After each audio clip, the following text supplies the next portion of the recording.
Does Indiana step back or way back in 2025? Jacob Goins of Locked On Hoosiers is here. Brian Smith of the Portal Podcast, an Indiana alum, is also here, and it's fight night here at Locked On College Football. If you're watching or listening to the show at night, it's even more applicable. Goins is going to yell at me here. Well, he's not going to literally yell. He's not Gus Johnson, but I might. He might get an elevated voice. So it's record prediction season here at Locked On College Football, gentlemen, and I'm going through and hitting off all the heavy hitters and then some. Indiana falls into that category.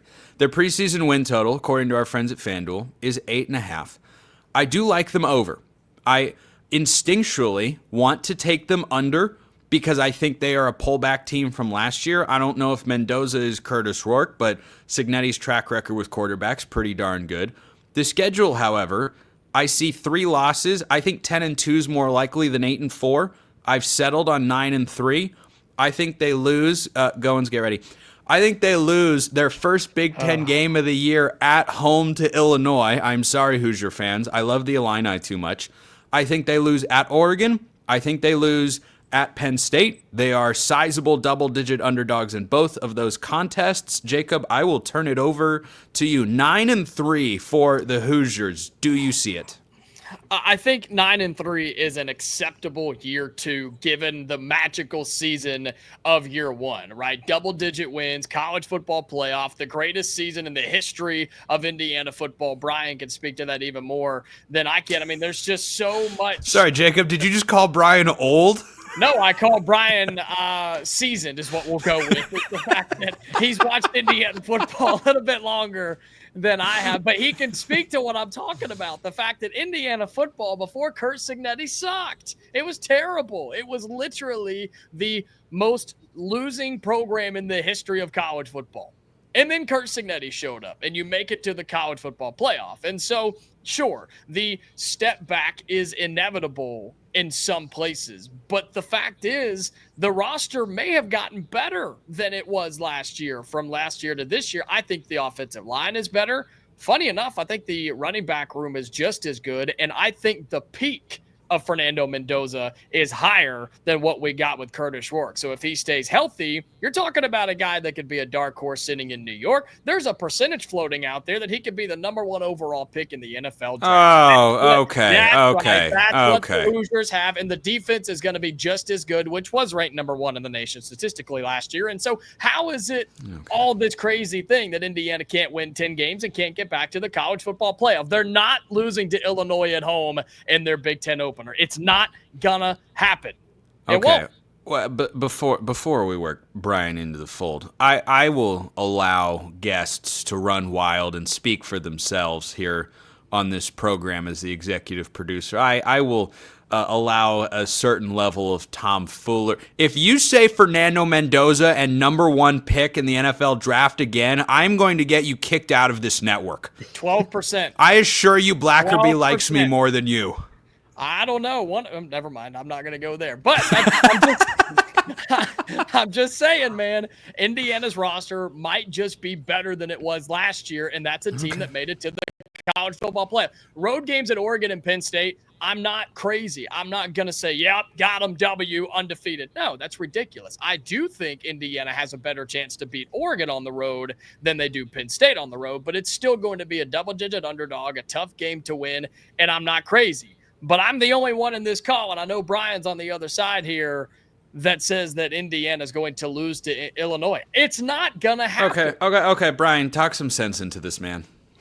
All right, there's a few things working here against my alma mater. Number one, nobody, as you rightfully said, Jacob, really circled Indiana on the schedule for a reason. They were awful.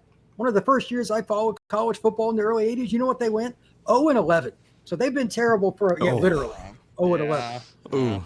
I think it was 84, but I was like, oh my God. Nobody like where I lived followed anything besides Indiana basketball. And that's why it's been ever since. Until, as you said, Cignetti came. Now everybody's going to circle them. It's different being the hunted or being the hunted. I need to see Indiana in that situation. Number two, Jacob, correct me, 13 guys came with Cignetti from his old job. Yes. Those may be transfers but not really. They're not going to have that same advantage this year, and that's very, very important. And then finally, I had a chance to see Mendoza play in high school. I had a chance to see him in that game, Cal at Auburn last year. He's a good player, and I think he could be a pretty darn good player this year. He's still not going to just dominate. I think it will be harder, and I agree with everybody here. Penn State and Oregon, if they lose to Indiana, it's going to be more on them than IU. I would take Illinois because they got more physicality than Indiana, although that should be one of the best games of the Big Ten this next season, win or lose for Indiana, Illinois. I would take Illinois because I think Luke Altmaier, I would take him over Mendoza, which if you'd have said that to me a year ago, I probably would not have. And that game's in Bloomington. I do want people to, if you don't know, if that game is in Champaign, I feel a whole different way. I just want to put that out there. If the Hoosiers had to go, because that is the first real game of the season, which is concerning to me, absolutely, because, Indiana does play the hardest non-conference schedule in college football this year, right in front of Penn State, to where we're going to be 3-0 and the season's going to be boring until we play Illinois. I am absolutely worried about that factor, but I think pound for pound, man for man, talent for talent, Indiana's better than Illinois. I'm on record saying that's part of the reason that I'm behind Illinois winning that game unless Luke Altmaier gets injured in fall camp or something, because I think for the first 3 weeks it will be a breeze, and I think that one tune-up game in the non-conference can be a really valuable thing for a school, but when you play 3 in a row and you're used to just cruising, and then Illinois, it's not like Minnesota is coming in there or UCLA with Nico, Minnesota's a physical football team, but or Purdue is coming in there or anything. No. This is Illinois. This is going to be a big boy smash mouth game. They are going to run 26 power, I hope 74 times in the game, and call 2 play action passes, and I don't know how ready Indiana is going to be for that particular moment. By the way, Brian, I got to give you your props here. The 0-11 season was indeed in 1984, in the first year of the Bill Mallory era. That is quite the pull. Yikes. In case you doubt that we are sickos for college football here at the network. But Goins, I wanted to start with you on this and then get Brian's thoughts as well. What's your best and worst case scenario for Indiana record-wise, presuming no major injuries? I think 10-2 is the best case scenario. Saying anything better is starting to get a little crazy. I'll just be honest. But winning the games that you're supposed to, competing in the games that you're not supposed to, being Oregon and Penn State, and beating Illinois, beating Wisconsin, heck, even having to go on the road and beat Iowa. That's a game that I'm a little bit worried about, because not that Indiana's worse than Iowa, but you got to go on the road, and that's the first road trip of the year. And so, I think best case scenario, 10-2, have a say, make it to the college football playoff. Worst case scenario is you take a major step back. I'm talking losing those first 2 games to Illinois and Iowa, letting a Michigan State or a UCLA come to Bloomington and beat you. Heck, losing to Purdue at the end of the season's worst case scenario. That's on a Friday night. That's Black Friday, by the way, for the first time in the history of that rivalry. And gosh, Barry Odom is going to be so happy. And so, worst case scenario, I don't have a specific number, but I think anything under 8 wins would be massively disappointing. And even 8-4, it's going to be like, maybe it was just a one-hit wonder. I don't think that's the case, but I'm afraid that's what the narratives would be. Brian, best worst case scenario?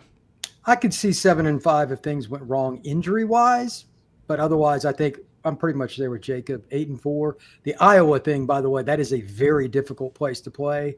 If that is your first quote unquote road contest, that's not which friendly. It is. Ain't no quote unquote about it. It is the first one. And for the record, that Illinois game, the Hoosiers will have an extra day of rest because the final non-con game against Indiana State's on a Friday night. So I hate it, but if that gives an extra advantage to the Hoosiers, then by all means, let me Indiana and schedule manipulation. Wow, where have I heard that before? I think I heard some college football podcaster talking about that, like on Friday. I don't want to talk last about it. Week. Brian wants to talk about it, though. I imagine that's what you wanted to talk about, Brian.